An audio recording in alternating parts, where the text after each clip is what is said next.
Hello everyone, my name is Jean-Noël Collin and today I will be talking about cloud computing.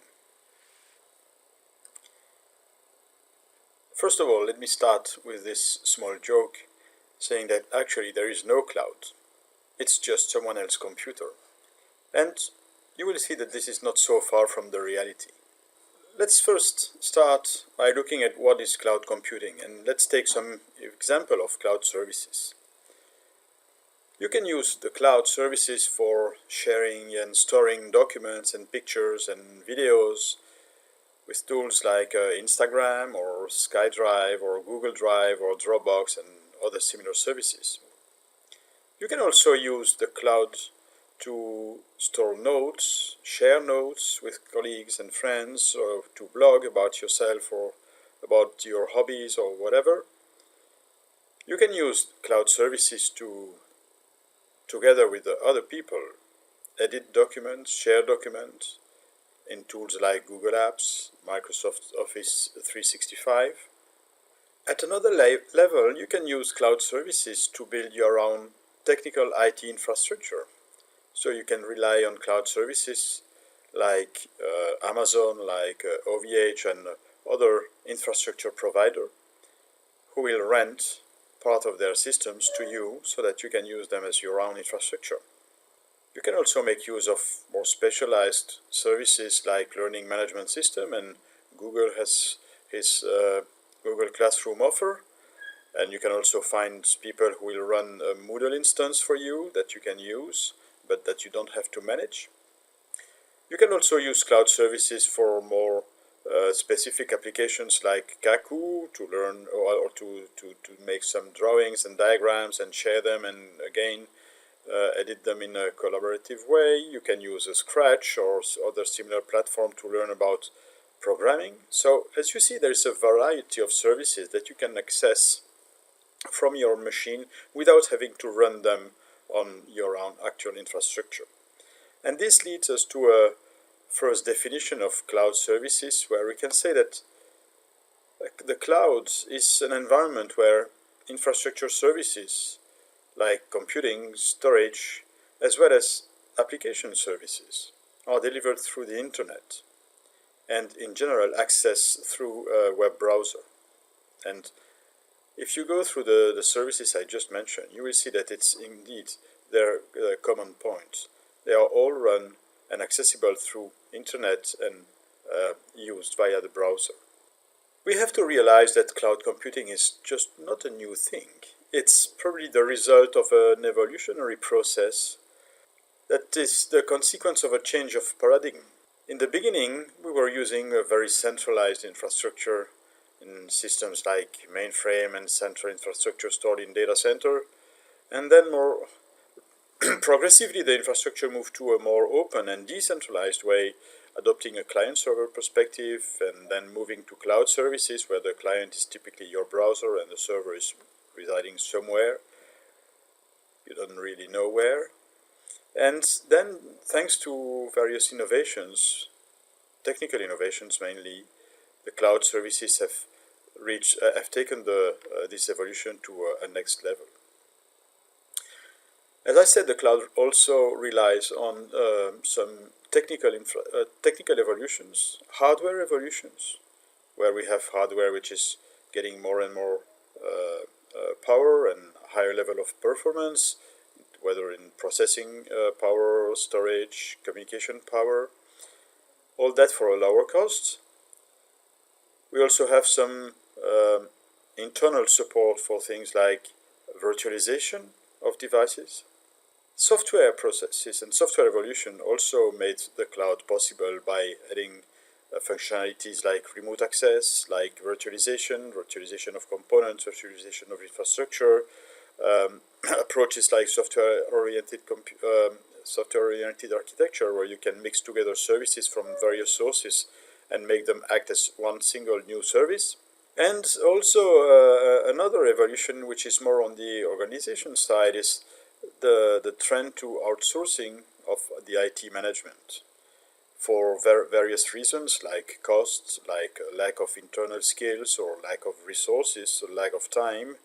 and or simply because a local service is not available, and then you have to rely on someone else running the service for you. So all those reasons have made the cloud possible, and also the cloud interesting for an organization, and in particular for school organizations. I have mentioned virtualization. I just would like to say a few words about it for those who are not familiar with it. So we have to realize that virtualization is simply a way to decouple a physical infrastructure from its logical use, from its users. And so virtualization is a mix of hardware and software mechanism that allow to create virtual resources. It can be virtual machines, it can be virtual network, it can be virtual storage, on top of an existing hardware physical infrastructure. And the power of the virtualization is in this decoupling, because it allows you to create far more quickly new virtual resources. New virtual machine can be created in a snap. Same for virtual disk. You can increase the size of machines and disks very easily, instantly. You can delete those kind of resources also very quickly and efficiently. And so it allows to respond to a demand very quickly. And so instead of having to wait for several weeks or months before getting your new server, you're able to just create a new machine, a new infrastructure very quickly. So virtualization was really a mandatory condition to allow the cloud to appear and be a sustainable solution. Cloud computing relies on 5 main principles. First one, virtualization. We've already talked about it, because virtualization allows to create virtual instances on top of an existing physical infrastructure, and thus allows really to adapt very easily to the customer's demand. So instead of having to build a physical infrastructure, you can simply create on top of this physical infrastructure a virtual one and sell or rent this virtual infrastructure to your customer. So virtualization, as I said, is really a mandatory condition for cloud to exist. And then if you think about it as a cloud provider, cloud resource provider, you're working with a pool of resources. You have a set of resources. Can be storage, can be user account, can be processing power. And this pool of resources is, all those resources are readily available. You can just activate them and make them available to your customer. Just as easy as I'm saying it, just because you have the underlying infrastructure already up and running, available, ready. And so you have those pooled resources available that you can just activate whenever needed, and deactivate also when it's no longer needed.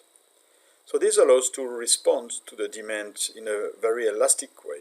You need a lot of resources, you get a lot of resources. And by the way, you pay for a lot of resources as well. If you need less resources, you can easily adapt the level of the resources you're consuming and you're paying for to your exact needs at the right moment. And so it means that your IT infrastructure fluctuates exactly following your needs curve. And of course, it makes also your cost curve meet exactly the need you are facing, not more, and of course not less. The cloud is also possible because of a high level of automation at the cloud provider side. It means that, of course, all the provisioning of resources, deprovisioning of resources, so creating new resources and releasing resources and adapting the size of the resources, all that is performed completely in an automated way. So there is almost no human interaction in creating a new virtual machine, creating new volumes, or changing those setup. Everything happens in a completely automated way. And this allows also to lower the cost and make sure that the whole infrastructure is managed in the most efficient way. So those are the 5 main characteristics of the cloud computing. Pooled resources that are used through a virtualized environment.